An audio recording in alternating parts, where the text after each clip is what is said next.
Good morning বন্ধুরা। তো চলে এসেছি আজকে আবার নতুন একটা ভিডিও নিয়ে। তোমরা কেমন আছো বন্ধুরা?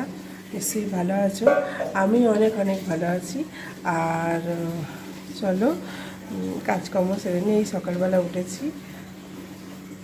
সকালবেলা উঠে টবের মধ্যে যে কলমি শাক হয়েছিল, অনেক কলমি শাক হয়ে আছে, ভাবলাম তুলে নিই, রান্না করে ফেলবো, নাহলে সে লতিয়ে যাচ্ছে। তুলে ফেলেছি। আর বন্ধুরা, আমার ব্লগে তোমাদের সবাইকে অনেক অনেক স্বাগত। চলো দেখাই। এই যে কলমি শাক, অনেক কলমি শাক হয়েছিল, দেখো কলমি শাকগুলো তুলে এনেছি। করলা বেগুন বড়ি দিয়ে চচ্চড়ি করব। আর তারপর তো ঘরদোর এধার ওধার হয়ে আছে, ঘরদোরগুলো গুছিয়ে মুছে পরিষ্কার করে নিয়ে তারপর আসবো রান্নার দিকে। চলো কাজ করে নিই।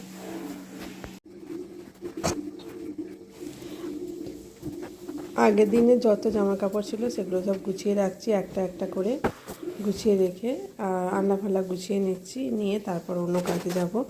আর চলো বন্ধুরা, আমার ভিডিও কেমন লাগছে তোমরা একটু কমেন্টে জানিও, আর আমার কি ভুল হচ্ছে সেটাও জানিও।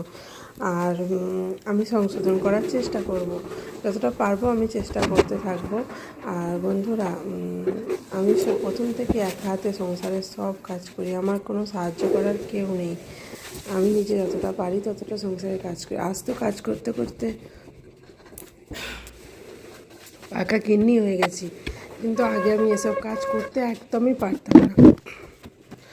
আর রোজের মোছামুছি করা, এসব রোজ আমার রোজকারের কাজ। আর বন্ধুরা, আর ওপর নিচে কাজ করতে করতে আমি যেন ক্লান্ত হয়ে পড়েছি। এক একদিন ভালো লাগে না বন্ধুরা, জানো তো। চলো, রান্নাবান্না কমপ্লিট হয়ে গেছে, তোমাদের দাদা ভাত খাবে, বসে আছে।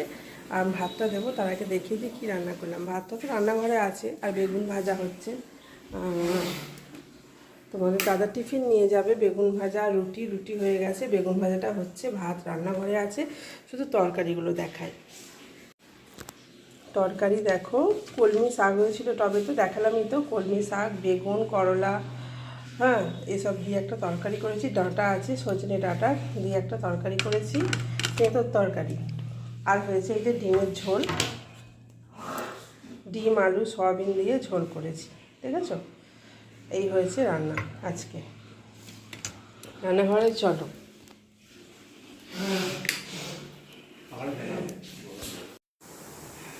তোমাদের দাদা টিফিন নিয়ে যাবে, আর রুটি আর বেগুন ভাজাটা হচ্ছে, আর রুটি হয়ে গেছে। আর ছেলে আর আমি টিফিন খাবো এবার। চলো কী খাবো দেখাই।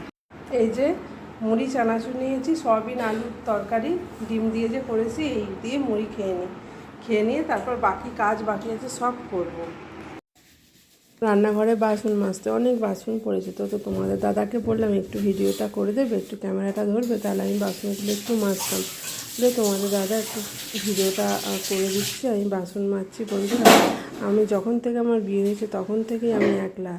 আর আমার তো শাশুড়ি ছিল না, আর আমার শ্বশুরমশাই ছিলেন। আমার শ্বশুরমশাই নিজের এতে থাকতেন, কারণ শ্বশুরমশাই অনেক পেনশন পেত। শ্বশুরমশাই আমার সরকারি চাকরি করতেন, তো নিজের কারোর কি পরোয়া করতেন না এইরকম।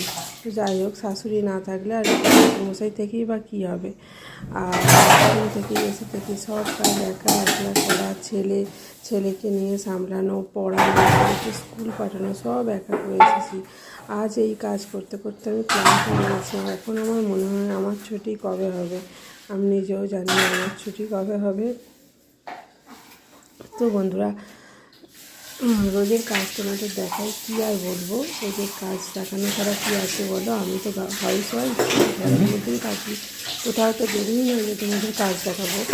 আর এখনও আমার শরীর ঠিকঠাক বাধা হয়নি, যে কথা বলতে বলতে আমার গলা জড়িয়ে যাচ্ছে, সর্দি আছে এখনও। চলো বাকি সব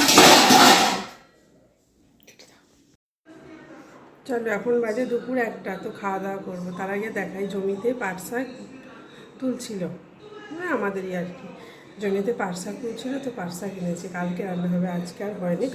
আজকে কলমি শাক হয়েছে, কালকে পাট শাক রান্না হবে। সন্ধ্যাবেলা একবার সময় করে বেঁচে রাখতে হবে, সকালবেলা তাড়াতাড়ি করে হবে না। ও পাট শাকগুলো এনেছে, আমি এবার একটু জল দিয়ে রাখলাম। একটা বন্ধু আমাকে অনেক দিন ধরে রিকোয়েস্ট করছিল যে শ্যাম্পু করা চুল আঁচড়ানো চুলের পেছন থেকে ভিডিও দিতে, তো দিয়ে দিলাম বন্ধু, তোমাকে দেখে নিও। আর কিছু মনে করো না, একটু দিতে দেরি হলো, তো কেমন লাগছে কমেন্টে জানিও। আবার আসবো নতুন একটা ভিডিও নিয়ে।